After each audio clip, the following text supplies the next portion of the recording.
Israel, America और Iran के युद्ध के बीच 23 मार्च को लोकसभा में बोलते हुए प्रधानमंत्री मोदी ने पश्चिम एशिया यानी मिडिल ईस्ट के संघर्ष को चिंताजनक बताते हुए कहा कि इसका सीधा असर भारत की अर्थव्यवस्था, तेल आपूर्ति और लॉजिस्टिक पर पड़ सकता है। प्रधानमंत्री ने बताया कि इस युद्ध से तेल गैस की सप्लाई बाधित हो सकती है और ईंधन की कीमतें बढ़ सकती हैं, जिससे आम लोगों के जीवन पर विपरीत असर पड़ सकता है। पीएम ने कहा कि होर्मुज के रास्ते तेल गैस आना अब चुनौतीपूर्ण हो गया है, क्योंकि भारत अपनी ऊर्जा जरूरतों का एक बड़ा हिस्सा, लगभग 60% से ज्यादा, इस संघर्ष प्रभावित क्षेत्र से ही आयात करता है।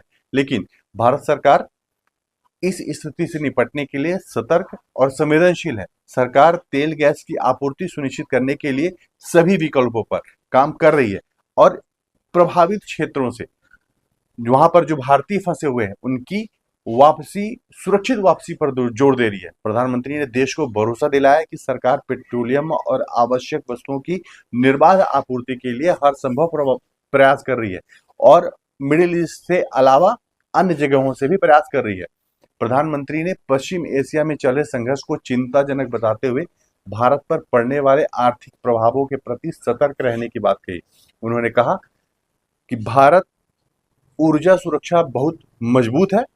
सरकार तेल गैस की निर्बाध आपूर्ति सुरक्षित करने और वहां फंसे भारतीयों को वापस लाने के लिए प्रतिबद्ध है। पीएम ने कहा कि युद्ध की स्थिति ने भारत के सामने अप्रत्याशित चुनौतियां खड़ी कर दी हैं। देश में तेल और एलपीजी की कमी न हो, इसके लिए सरकार ने बी प्लान तैयार रखा है। साथ ही विदेश में विशेषकर संघर्ष वाले क्षेत्रों में फंसे भारतीयों को सुरक्षित और सरकार सर्वोच्च प्राथमिकता दे रही है कि उनको सुरक्षा मिले। प्रधानमंत्री ने संकट के समय पूरे देश और संसद से एकजुट रहने का आह्वान किया। यह स्पष्ट किया कि संघर्ष का सीधा असर भारत की अर्थव्यवस्था और तेल आपूर्ति पर पड़ सकता है, लेकिन भारत मिडिल ईस्ट के अलावा विश्व के अलग 41 अन्य देशों के साथ भी इस विषय पर व्यापार कर रहा है, चर्चा कर रहा है और काम भी कर रहा है। रास्ता थोड़ा ज्यादा लंबा होगा, लेकिन देश की आपूर्ति नहीं रुकेगी।